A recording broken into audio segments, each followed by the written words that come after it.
contest inside the Democratic Party, and they're trying to create conditions that they still get to have as much outsized influence as they've had in the past. And Hassan Piker and independent media in general is a threat to their influence in a Democratic presidential primary that could very seriously determine the direction of the entire party for the next decade. Yeah, that is definitely right. And so that's why Cowan and Third Way have hired a socialist hunter. Okay, so they're gonna go on the hunt and try to. This is so hilarious. Yeah, we're gonna find the people trying to help you and destroy them. Well, congratulations. So New York Times and The Lever, David's organization, have written about this. So let me tell you about that, and we'll bring David back to get his reaction. New York Times now says Cowan is planning a new $15 million effort between now and 2028 to discredit democratic socialism.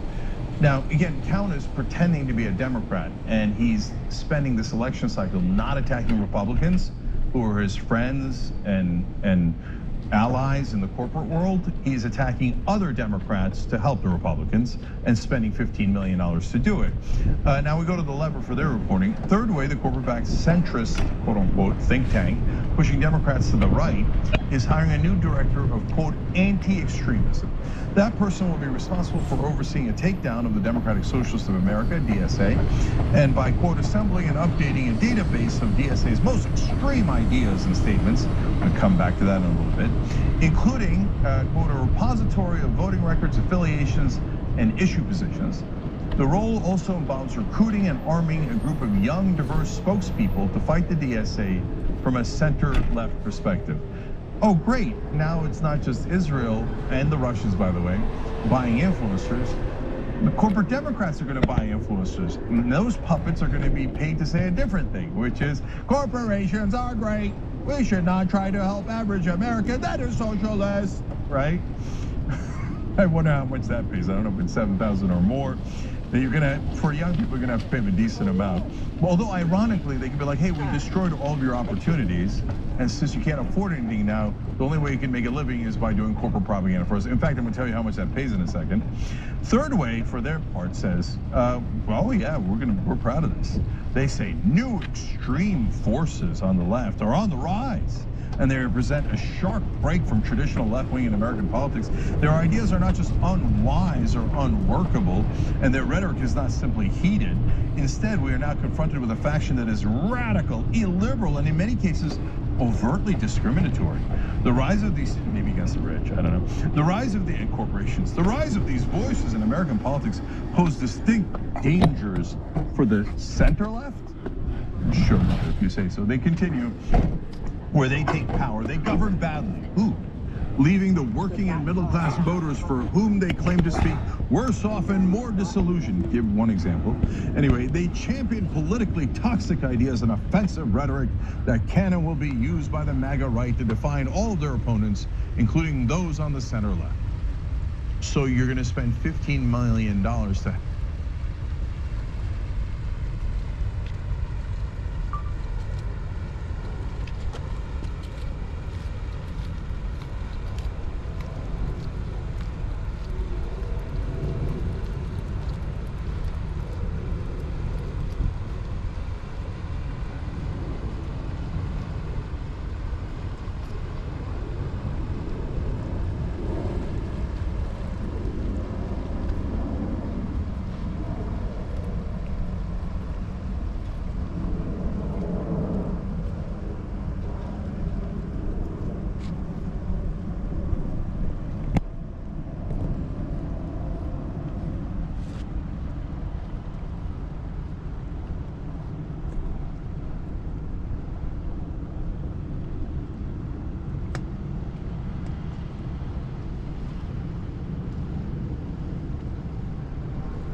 pieces of policy, safety for our communities at home and abroad, and that pulls it over 80%. So since all of these are super popular policies, how much are they going to have to pay to get someone to do propaganda against them, especially if they're young? They said on their website $140,000 to $150,000 a year. Job also includes medical, dental, and vision insurance, sick days and vacation days, parental leave, and long-term disability. If you take this job, none of those will be provided to anyone else. But hey, you'll get it, and you'll get $150,000 to betray your own. Okay, the lever says one more thing here, then come back to David and give you more details in a sec. In other words, the Democratic Party hacks want to give all the things to one person so that they can destroy an organization that wants other people to have those things too.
David, I thought the most telling part was talking about how they're going to dig in and try to find the most controversial things that DSA says. Now, whether that's their top priority is irrelevant, whether it's like a random thing that no candidate is actually pushing is irrelevant. But if they dig into, oh, we found one. Oh, there's one person at DSA who wants to abolish Thanksgiving. That's it, yes. Let's pretend that all the Democratic candidates want to destroy Thanksgiving so we can help the Democrats? Yeah, I mean, there's so much here to unpack. I mean, first of all, so apparently it's an extremist agenda. I'm going to use that under, like, this is, I'm just sort of taking what they're saying. It's an extremist agenda to want people, every American, to be able to breathe, have clean air, be able to have a roof over their head, to be able to see a doctor when they get sick, to not have a sort of mass killing of people in terms of endless war. Like, this is apparently what we are told is now extremism. And I just think that is really important to, like, hone in on for a second, because this is how the overtone of the discourse works. It's to try to gaslight us, frankly, into thinking the basic things that most of us agree on are actually extreme. That's actually fringe. Like, you're crazy and extreme to think that you should have a basic right to be able to breathe clean air, right? Like, so I think about that and that framing. Anti-extremism is just such an important tell about what this is about. I do think it's hilarious that this job to berate those things also offers basically a cradle-to-grave socialism for the person who gets this job. I mean, that's actually pretty hilarious, right? Like, socialism, like you're getting a job to berate the granting of things to people that you will actually get in the job. That's kind of a tell as well. But again, what is this really about, Cenk? I mean, that to me is what is the big question. This is a faction of the Democratic Party that understands the stakes.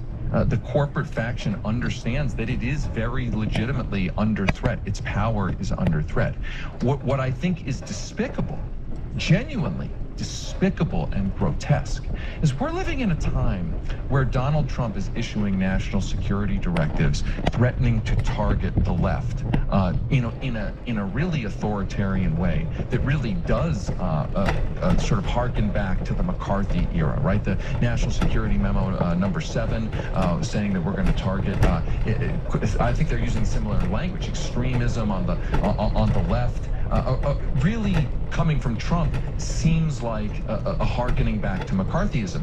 And now, this is where it's grotesque. Now you have a faction inside the Democratic Party that is effectively fortifying and validating and pledging to, in practice, join in its own way that Donald Trump crusade. Now, I'm sure they would say, our anti-extremism against the DSA and the left is somehow different from Donald Trump's crusade and authoritarian promises to use the government against the same DSA left. They may try to make a distinction of that, but my point is that you're seeing a faction of the Democratic Party indeed, if not in word, making common cause effectively with Donald Trump at a time when what this moment actually requires is real solidarity of the Democratic Party in the fight against Trump authoritarianism. Yep, and they're going to spend a lot of money trying to tear down these candidates who are running against Republicans. So they're utterly fraudulent. And by the way, they're financed by corporations.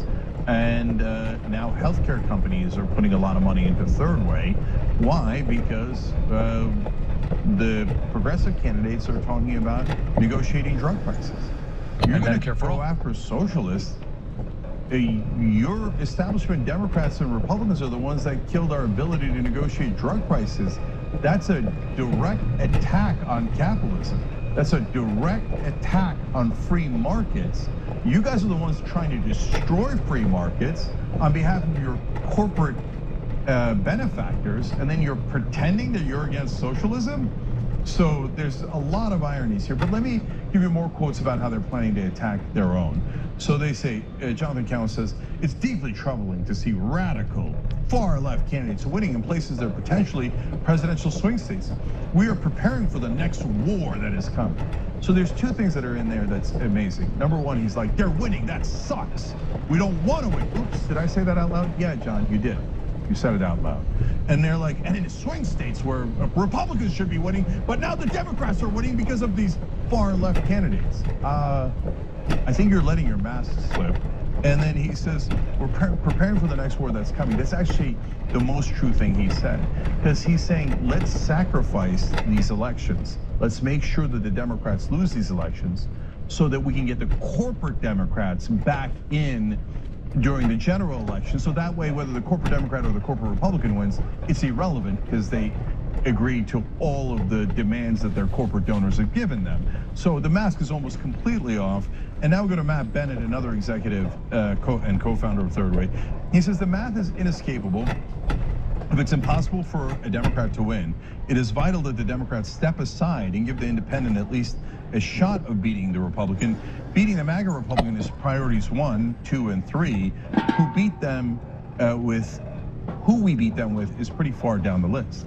Now it's funny that he said that because David, it seems like no, they're doing the exact opposite. They're saying defeating the MAGA Republican is not at all a priority.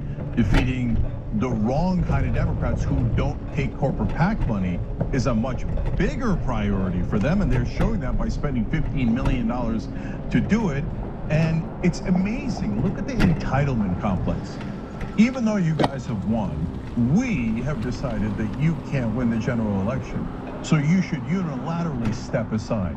Because, David, they're used to giving those kind of orders, and mainstream media would then back them up. No, the progressives and the populists shouldn't even run. They're immediately disqualified. They should step aside. There should be no democracy at all in Democratic primaries. The corporate wing should pick the candidate no matter what.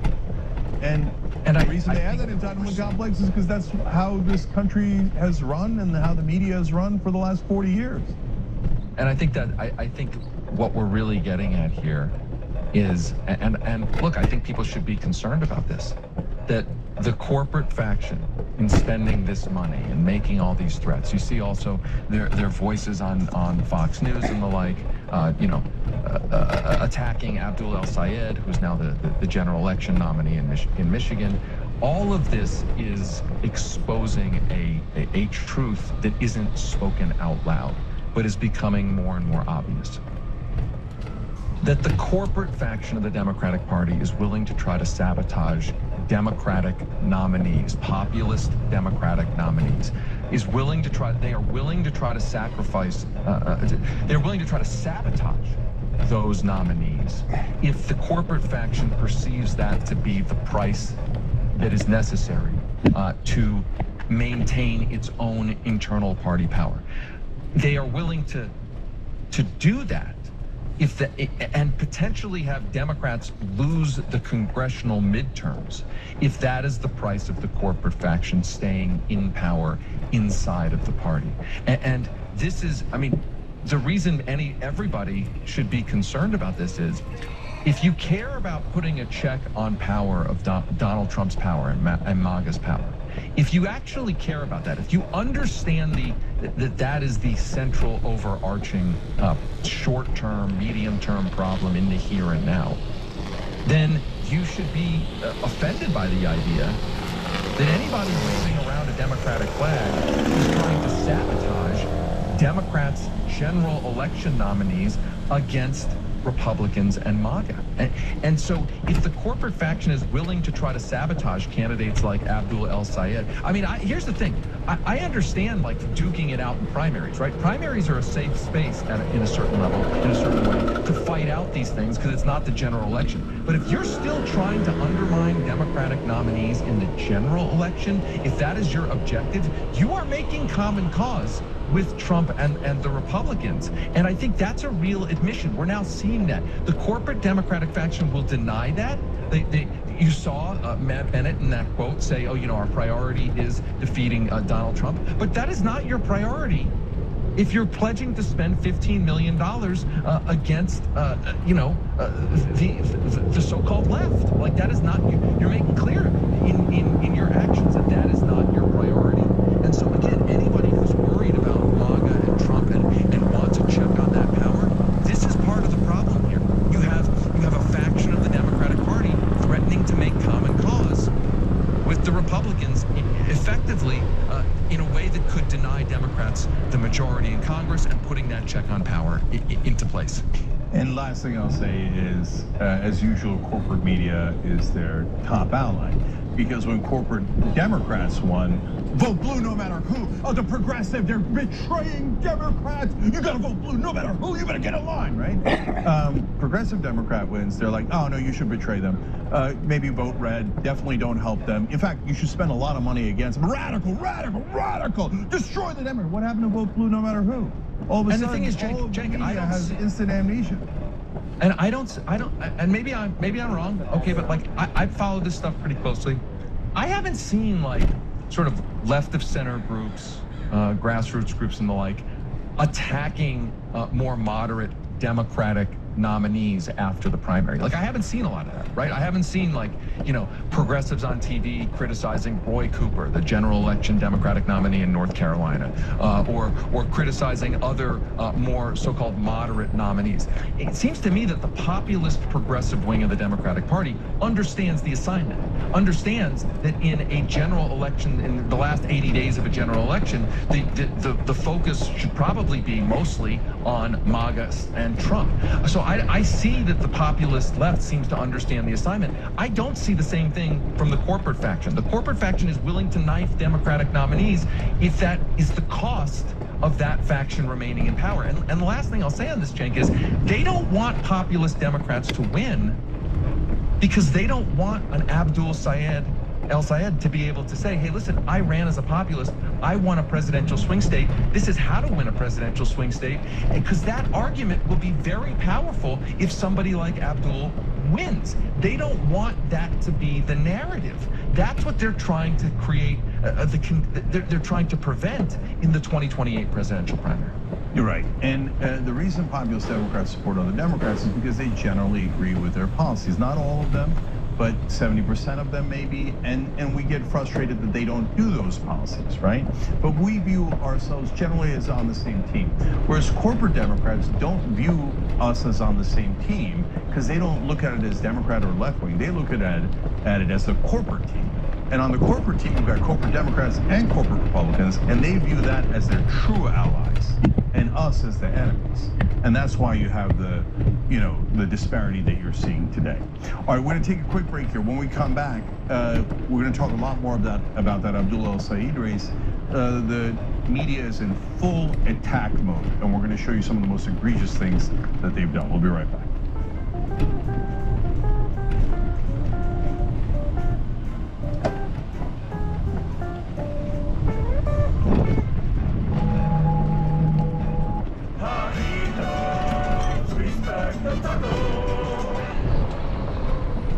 Arco Gas hits all the marks.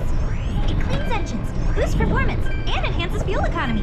When Californians are hurt by government, a courtroom can be the only place for justice. But now some politicians and bureaucrats want to restrict your right to take them to court, making it harder to hold wrongdoers accountable. Sacramento should support victims, not silence them.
Back on TYT, Cenk and David with you guys. Our own Bart Kyle wrote in the member section on TYT.com. Whoa, pump the brakes, wrote on Rocky IV. Rocky IV ended the Cold War and said, if I can change, everybody can change.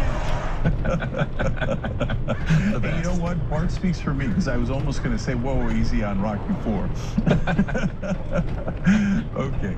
All right, let's do the next one. This is a real potential lifeline to Republicans who want to maintain control of the United States Senate, because Abdul El-Sayed is in trouble in Michigan. Take a look here. Michigan Senate, Rogers versus El-Sayed. Look at this, a new Fox News poll. Rogers is actually up by 4 points. He's up by 4 points. It's close, but a Republican is ahead in Michigan. And why? Why? What is going on? Look among independents. Rogers actually leads by 5. This is extremely unusual because across the political map, as I was looking at these different Fox News polls, I couldn't find another example where the Republican was actually leading among independents. So what you're about to see is a master class of propaganda.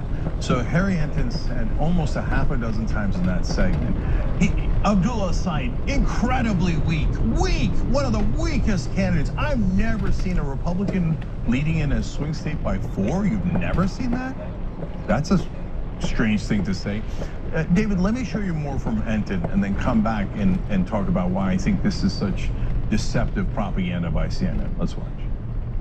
It is all about Abdul al-Sayed. He is a weak candidate, at least by the metrics that we normally look at. And you could just take a look here. Okay, the net favorability rating of the Dem Senate candidates across these northern battlegrounds. You notice there's only one candidate ranked, one who has an unfavorable rating higher than his favorable rating, and it is significantly higher. Look how far underwater Abdul al-Sayed is. He's 13 points underwater, under their Lake Michigan. My goodness gracious. Abdul al-Sayed breaking records in the ways that you don't want to. In fact, he is the first Democrat down by this much, as I said, in a century, since 1994. Now, I will note, obviously, we have a campaign to go, and I think there are different ways you can look at this metric, right, this race. And I will say it's a snapshot in time. Michigan Senate chances, according to the Kalshi prediction market, look, Abdul al-Sayed's chances have fallen, but he still has a better chance than not of winning this race. So he snuck that in at the end of about a 5-minute segment. He had earlier done a segment of, oh, the Kalshi odd market on Abdul Said is way down underneath Lake Michigan, right? And it is because Abdul had gone from 79% chance of winning to 59% chance of winning, which is still sky high. And so that same number he painted as terrible earlier. Here now he says, yeah, he's still likely to win. But remember, the worst candidate in a century. There's no other candidate that's doing as bad. But wait a minute, David. Did the other candidates, and thank God they didn't, but have over $60 million spent against them in their primaries? And did they have CNN doing negative stories about them every single night on their broadcast over and over? I don't think they did they? Yeah, that to me is the detail that's not mentioned there. So Abdul al-Sayed gets outspent 10-1, $60 million of money from corporate Democrats, AIPAC, basically telling the entire state of Michigan over and over again that Abdul al-Sayed is basically a terrorist. And the fact that he is within 4 points immediately after that onslaught, and by the way, the continued onslaught on cable television of both Democrats and Republicans criticizing him now in the general election, I think it's actually miraculous, honestly, that he is within 4 points under those conditions. But again, I think, like, if you're a Democrat, a corporate Democrat who's saying Abdul al-Sayed is a weak candidate, but not mentioning that you and your faction just spent $60 million to try to make him a weak candidate, sort of leaves out part of the story. But I go back to, why, let's ask the question, why do we think the Kalshi markets, and I don't put a lot of weight in the Kalshi markets, why do we think the Kalshi markets still have Abdul al-Sayed as a possible winner here? And I think the answer is when you start looking at this poll, the details of this poll.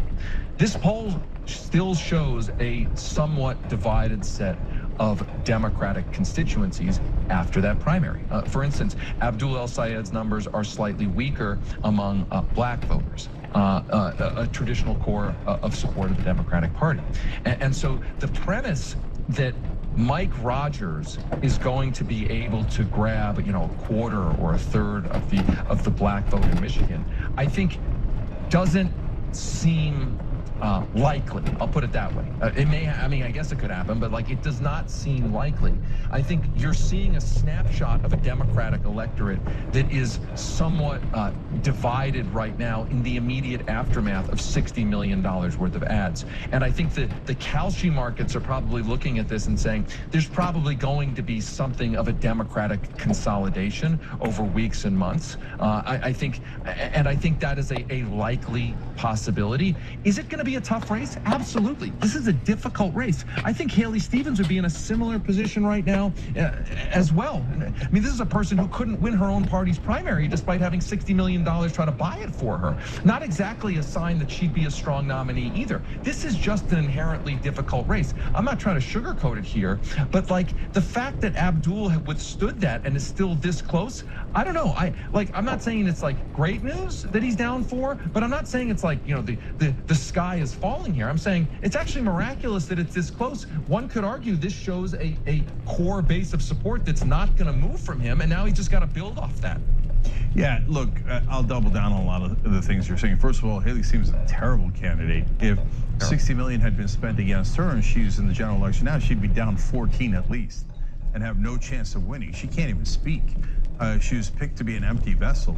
They're all pretending in hindsight. Oh, remember the one who had a 10-to-1 advantage and all of the national media behind her and got clowned anyway? Remember her? We think she would have been the better candidate. I know, that's why you did all the propaganda on her side and you still lost.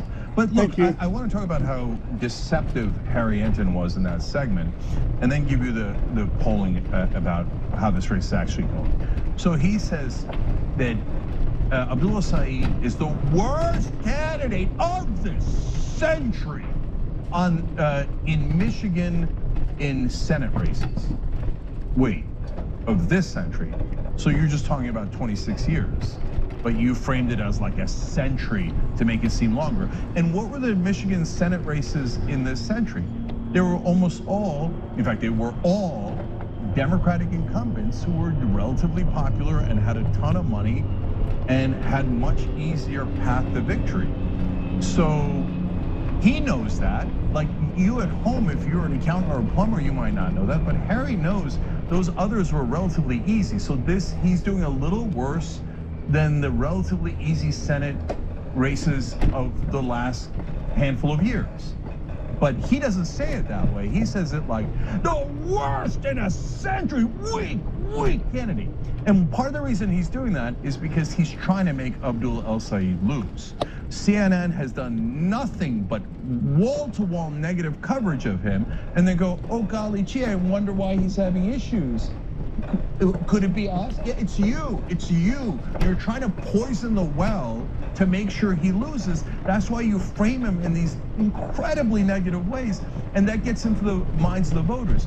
If you think that a candidate is weak or less likely to win, you're less likely to vote for him. It sucks that that's human nature, but it is, and CNN knows that. That is why they do a barrage of negative coverage of clean, honest Democrats whom, and by the way, all outsiders, to be fair, both Democrats and Republicans who are outsiders, CNN despises them and does nothing but negative coverage to make sure that the corporate Democrats and Republicans win, and those rascally outsiders are taught a lesson about not running in our democracy. Mainstream media will destroy you, right? Why of this century, Harry? Why of this century?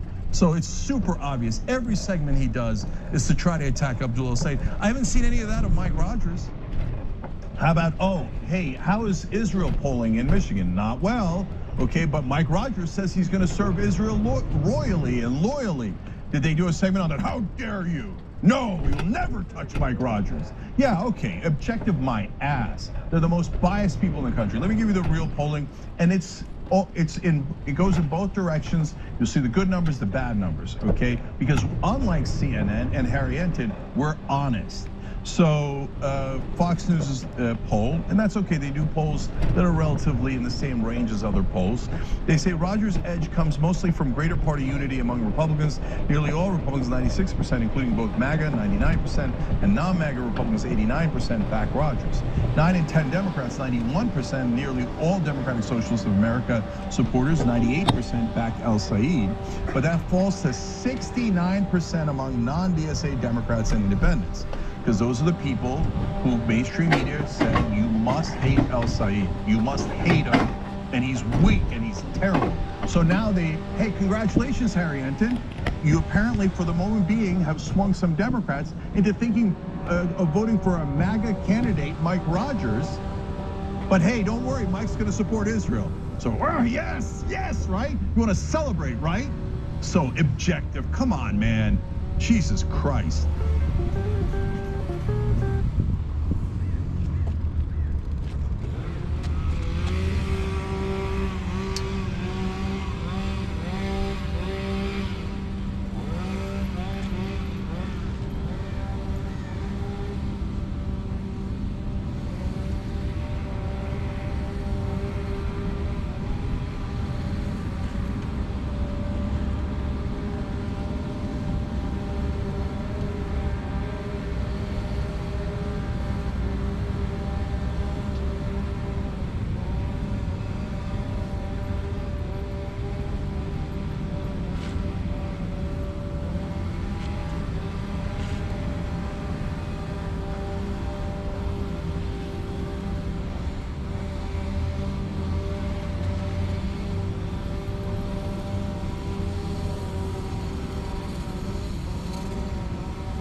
these, again, the same guys who said vote blue no matter who. Now they're like, yes, Democrats are voting against them. Oh, that's so great. Oh, Bernie Sanders supporters, 6% of them voted against Hillary Clinton. It was the worst thing that ever happened. They never told you Hillary Clinton supporters, 15% of them voted against Barack Obama. Why do they hide that fact from you? Because they're liars. Now, when you got some moderate establishment Democrats and to be fair, almost none of the voters are establishment, really. It's just the folks that they got riled up as, oh, he's the bad guy, he's a terrorist, etc. Those people are now thinking of not supporting the Democrat, and all of a sudden it's a wonderful thing, according to CNN. So Fox News continues, a small subgroup of independents narrowly favors Rogers. I think that's going to turn around big time. I can get into why in a second. They explain, though, Trump's favorable rating is underwater by 19 points in Michigan, 40% favorable, 59 unfavorable. Both Senate candidates also have negative ratings, El Said at -13 and Rogers at -6. But Mike Rogers is a rubber stamp for Donald Trump. He's going to agree with Donald Trump 100%. I think that that's going to hurt him big time. That is -19 in Michigan. And so no one's run a single ad against Mike Rogers. There's not been one negative story about Mike Rogers so far, but there will be, not the stories. The mainstream media will cover his ass the entire time. And I would be shocked if they did one critical story about Mike Rogers. One, just one. I will not be shocked when they do 200 against El Said. But nevertheless, the internet catches everyone. We're gonna find out that Mike Rogers is a corporate douche, that he works for the corporate PACs and he works for AIPAC, and he doesn't even represent America. He represents a foreign country, and he proudly declares it. So I think independents are gonna come to our side big time. And when we win this election, I'm gonna shove it right up their corporate asses. Okay, we're gonna talk more about that in a second, but let me give you the good poll.